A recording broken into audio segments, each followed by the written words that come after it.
warahmatullahi wabarakatuh. Semuanya mendengarkan nama saya Muklis dari PNTF akan membawakan peradaban pra-Islam di masa Romawi dan juga masa Persia. Cekidot. Dunia menjelang lahirnya Islam telah menyimpang jauh dari ketentuan Allah.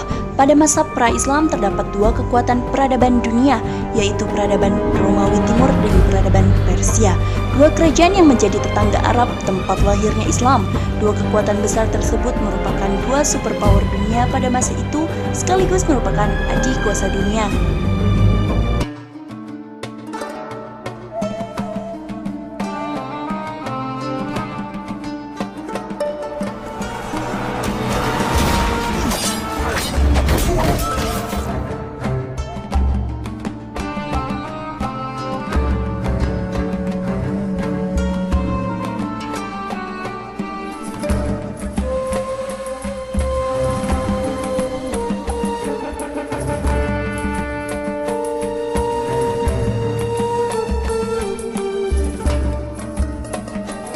Sekalian, berbicara mengenai kebudayaan Romawi terutama pada bidang ilmu pengetahuan, filsafat, kesenian dan juga sastra tentunya tidak bisa dilepaskan dari kebudayaan Yunani, karena pada hakikatnya kebudayaan Romawi merupakan lanjutan dari kebudayaan Yunani. Sebagaimana George Zaidan menyatakan bahwasanya pada masa Yunani tersebut terbagi menjadi 7 zaman, yaitu yang pertama ada masa dongeng atau mitologi, kemudian ada masa pahlawan, kemudian ada masa lirik atau perasaan, kemudian ada masa Iskandari, kemudian ada masa keemasan, kemudian ada masa Yunani Romawi, dan yang ketujuh ada masa Bizantium.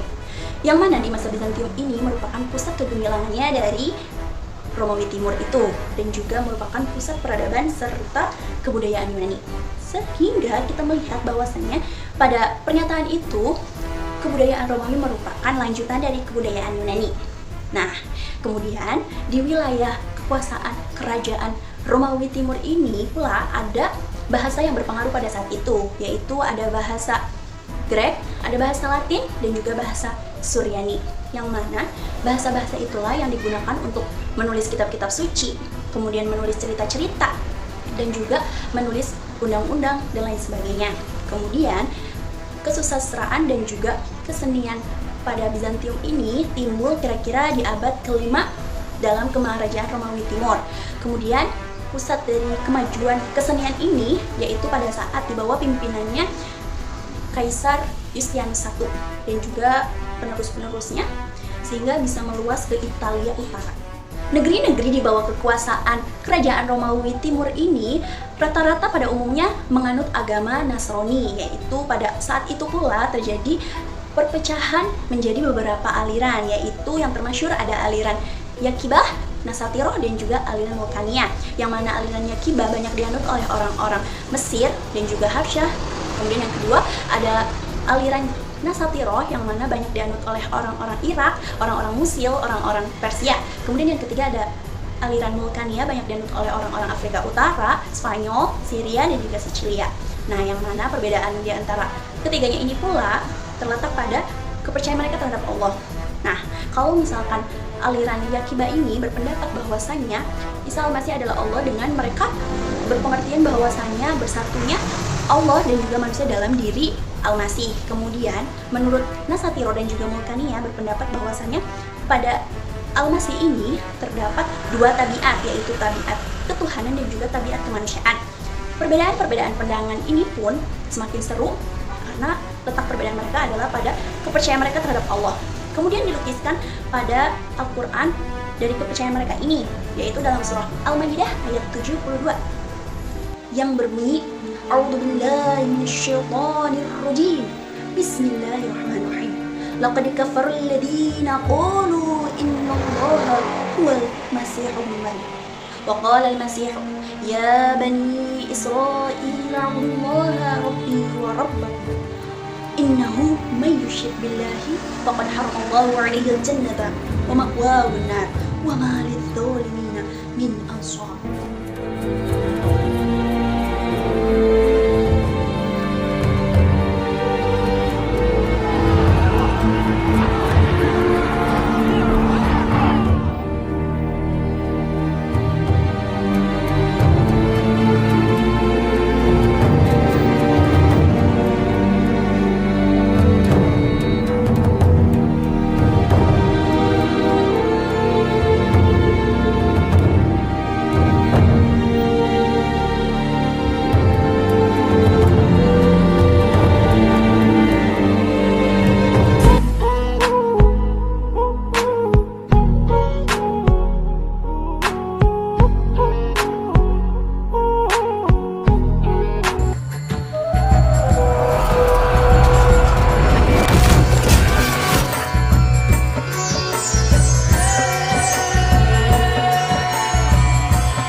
mengenai agama masyarakat Persia lama, yaitu cenderung banyak untuk menyembah alam nyata seperti api, air, udara, dan sebagainya.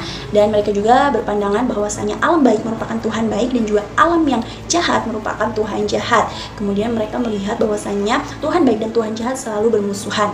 Lalu mereka melambangkan api atau cahaya sebagai Tuhan mereka, sehingga pada rumah-rumah mereka dinyalakan api tersebut. Lalu ada agama Zoroaster. Di sini agama itu muncul pada abad ke-7 sebelum Masehi di bawah pimpinan oleh Zoroaster yang kemudian terkenal sebagai nabi orang Persia. Ajarannya ini ia bawa yang didasarkan atas prinsip-prinsip agama lama yang sudah diperbaikinya. Ada dua prinsip agama Zoroaster. Yang pertama ialah bahwa alam berjalan sesuai kanun yang ditentukan, dan yang kedua, dalam alam ini selalu terjadi pertentangan antar kekuatan seperti cahaya dan gelap dan sebagainya. Kemudian masyarakat sebelum menganut agama Zoroaster, mereka banyak menyembah arwah-arwah orang baik, yang kemudian pada Zoroaster ini dijadikannya satu Tuhan baik itu dalam satu Tuhan yang kemudian dinamakan Ahura Mazda. Lalu Tuhan jahat mereka juga dijadikan satu Tuhan jahat, yaitu diberi nama Daruja Ahriman. Lalu kitab Zoroaster adalah Avesta dan kitab komentarnya adalah Zamdavesta. Lalu dalam pembahasan mereka yang bersifat filsafat, yaitu ada pada tentang nafs, mereka berpendapat bahwasanya nafs manusia, nafs insan diciptakan Tuhan dan tidak ada, yang kemudian mendapatkan kehidupan yang abadi, yang berbahagia ketika ia dapat memerangi kejahatan di muka bumi ini.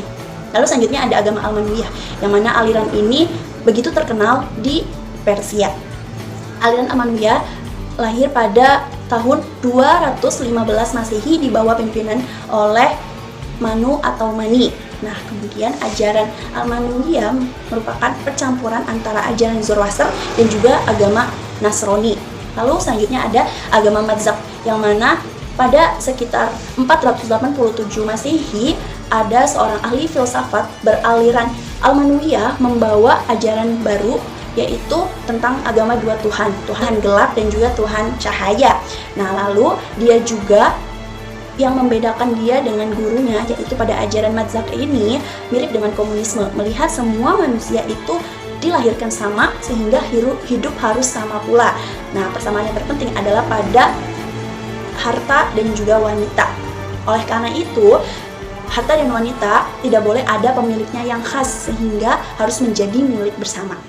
Selanjutnya, berbicara mengenai kondisi bahasa dan kesenian. Bahasa pada masa di bawah pemerintahan dinasti Sasanid, ada bahasa Pahlawi yang dijadikan sebagai bahasa resmi Persia dan dijadikan bahasa dalam kitab suci mereka, yaitu Avesta. Lalu sastra dalam bahasa Pahlawi sangat sedikit sekali yang tersisa, karena pada dasarnya sastranya itu bersemangat untuk menyerukan agama dua Tuhan. Lalu yang tersisa dalam bahasa Pahlawi atau huruf-huruf Pahlawi kita bisa lihat pada batu-batu tertulis, kemudian sejumlah peraturan yang ada di kerajaan Sasanid tentang pernikahan dan sebagainya. Lalu ada hasil dari seni Persia yang paling kuno, yaitu ada keramik, kemudian patung-patung, berbagai perabotan.